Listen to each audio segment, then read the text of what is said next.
BA pole science pass কোর্সের fourth সেমিস্টারের একটি প্রশ্ন হলো সংসদীয় এবং রাষ্ট্রপতি শাসিত শাসন ব্যবস্থার মধ্যে তুলনামূলক আলোচনা করো।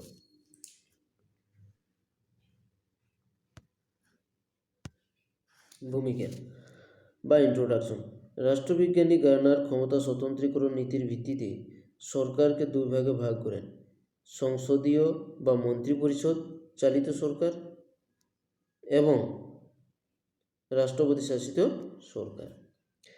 যে দেশের শাসন ব্যবস্থায় আইন বিভাগ ও শাসন বিভাগের মধ্যে ঘনিষ্ঠ সম্পর্ক থাকে এবং শাসন বিভাগের স্থায়িত্ব ও কার্যকাল আইন বিভাগের উপর নির্ভরশীল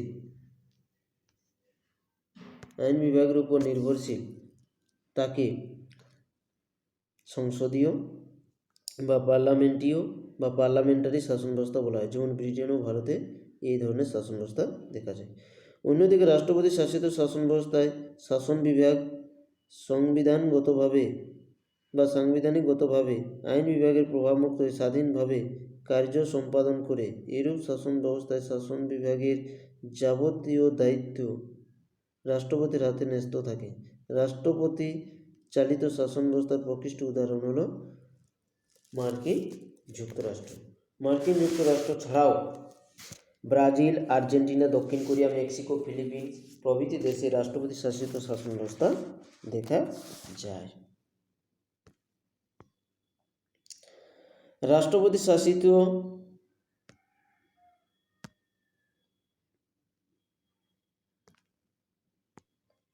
শাসিত এবং সংসদীয় শাসন ব্যবস্থা উভয়ের মধ্যে কিছু ক্ষেত্রে সাদৃশ্য বর্তমান, কিন্তু উভয় শাসন ব্যবস্থার মধ্যে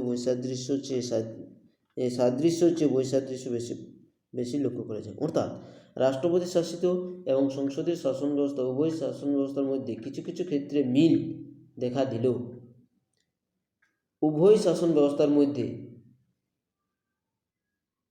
মিল অপেক্ষা বৈসাদৃশ্য বা সাদৃশ্যের চেয়ে বৈসাদৃশ্য বেশি পরিমাণে লক্ষ্য করা যায়। 1 নম্বর হচ্ছে কাঠামোগত ক্ষেত্রে পার্থক্য।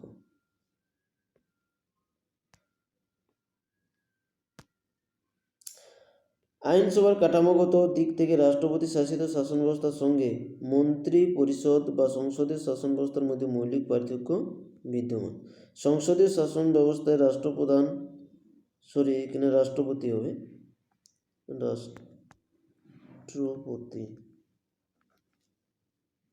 আইনসভার অবিচ্ছেদ্য অংশ হিসেবে বিবেচিত হন। তিনি আইনসভার অধিবেশন আহ্বান করতে, স্থগিত রাখতে কিংবা নিম্নকক্ষ ভেঙে দিতে পারেন। অন্যদিকে রাষ্ট্রপতি শাসিত শাসন ব্যবস্থা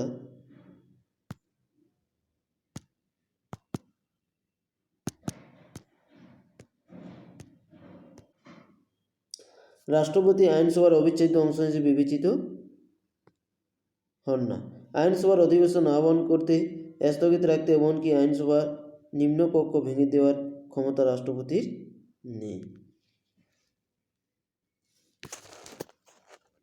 রাষ্ট্রপ্রধানের ক্ষমতাগত ক্ষেত্রে পার্থক্য।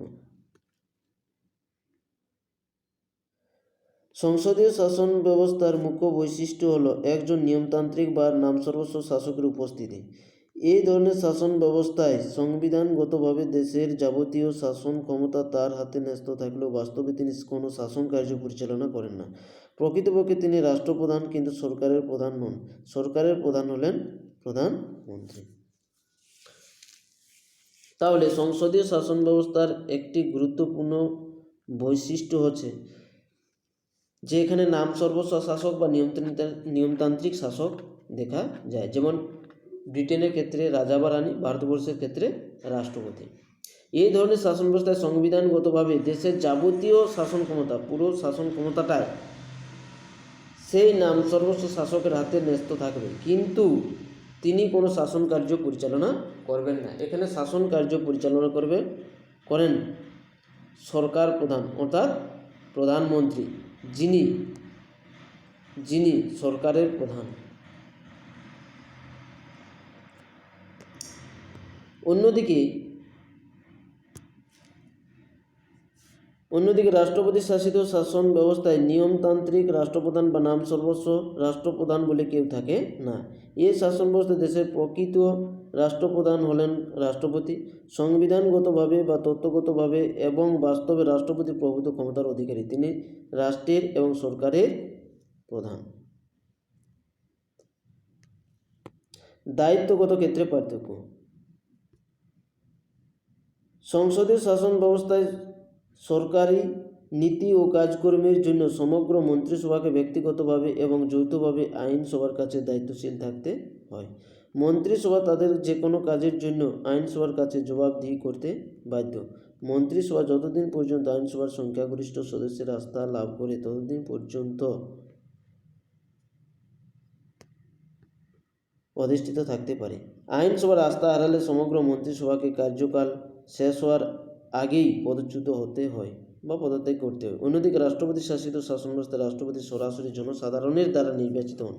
এই কারণে রাষ্ট্রপতি তার সম্পাদিত কাজকর্মের জন্য একমাত্র জনগণের কাছে দায়িত্বশীল থাকেন। তাহলে দায়িত্বগত ক্ষেত্রে পার্থক্য। সংসদীয় শাসন ব্যবস্থায় মন্ত্রিসভা যৌথভাবে বা ব্যক্তিগতভাবে আইনসভার কাছে দায়িত্বশীল থাকে, অর্থাৎ একজন মন্ত্রী তার ব্যক্তিগত কাজের জন্য জবাবদিহি করতে হয় আইনসভার কাছে। একজন মন্ত্রীর আস্থা সমগ্র মন্ত্রিসভা নির্ভরশীল, অর্থাৎ একজন মন্ত্রী পদচ্যুতি ঘটলে সমগ্র মন্ত্রিসভার পদচ্যুতি ঘটতে পারে। কিন্তু রাষ্ট্রপতি শাসিত শাসন ব্যবস্থায় রাষ্ট্রপতি যেহেতু জনগণের দ্বারা সরাসরি বা প্রত্যক্ষভাবে অথবা পরোক্ষভাবেও নির্বাচিত হয়ে থাকেন, তাই তিনি আইনসভার কাছে দায়িত্বশীল না থেকে জনগণের কাছেই দায়িত্বশীল থাকেন। কিন্তু সংসদীয় শাসন ব্যবস্থায় মন্ত্রিসভা তার ব্যক্তিগত বা কাজের জন্য লোকসভা অর্থাৎ ভারতবর্ষের লোকসভা নিম্নকক্ষের কাছে জবাবদিহি করতে বাধ্য থাকেন। মন্ত্রিসভা এই লোকসভায় অর্থাৎ নিম্নকক্ষে, আইনসভার নিম্নকক্ষে যতদিন পর্যন্ত সংখ্যাগরিষ্ঠ সমর্থন বা সংখ্যাগরিষ্ঠ সদস্যের আস্থা থাকে ততদিন পর্যন্ত তারা স্বপদে অধিষ্ঠিত থাকতে পারেন। ক্ষমতা স্বতন্ত্রীকরণ নীতির ক্ষেত্রে পার্থক্য।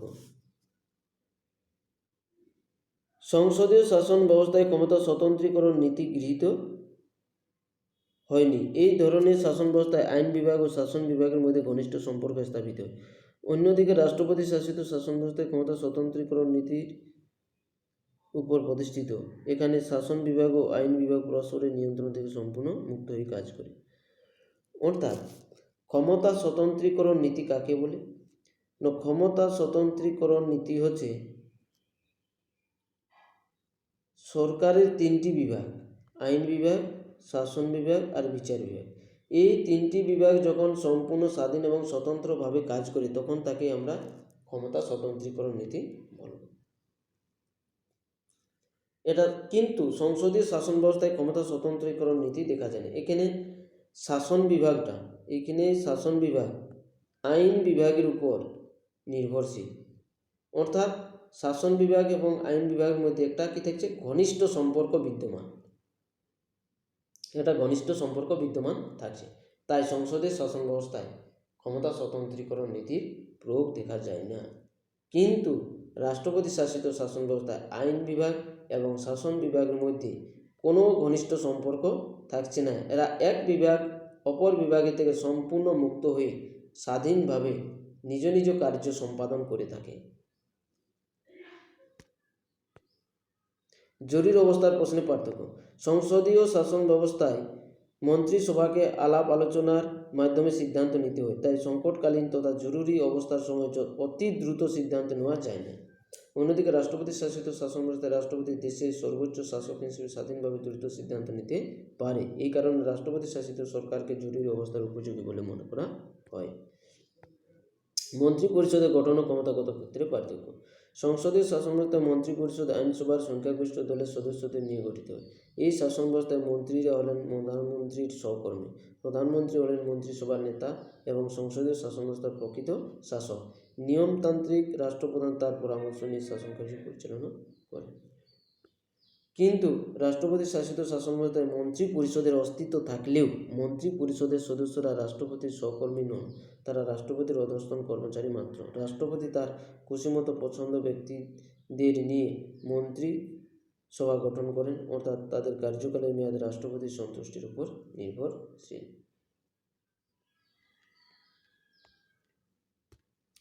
অর্থাৎ মন্ত্রী পরিষদের গঠন এবং ক্ষমতাগত ক্ষেত্রে পার্থক্যর ক্ষেত্রে আমরা দেখছি যে সংসদীয় শাসন ব্যবস্থায় মন্ত্রী পরিষদ আইনসভার সংখ্যাগরিষ্ঠ দলের সদস্যদের নিয়ে গঠিত। অর্থাৎ সংসদীয় শাসন ব্যবস্থায় ব্রিটেন বা ভারতবর্ষের ক্ষেত্রে এখানে ভারতবর্ষের আইনসভার নিম্নকক্ষ অর্থাৎ লোকসভা, সেই লোকসভায় যে দল সংখ্যাগরিষ্ঠতা অর্জন করে সেই দলের নেতা বা নেত্রী প্রধানমন্ত্রী হিসেবে নিযুক্ত হন এবং সেই দলের অন্যান্য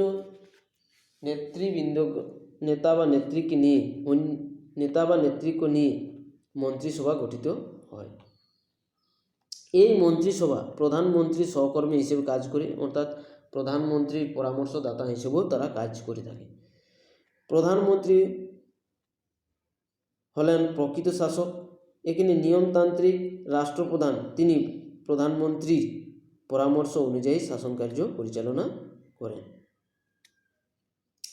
কিন্তু রাষ্ট্রপতি শাসিত শাসন ব্যবস্থায় মন্ত্রী পরিষদের অস্তিত্ব থাকলেও মন্ত্রী পরিষদের সদস্যরা রাষ্ট্রপতির সহকর্মী নন, তারা তার অধস্তন কর্মচারী মাত্র। এখানে রাষ্ট্রপতির অধস্তন কর্মচারী হচ্ছে অন্যান্য মন্ত্রীরা বা মন্ত্রী পরিষদের সমস্ত সদস্যরা।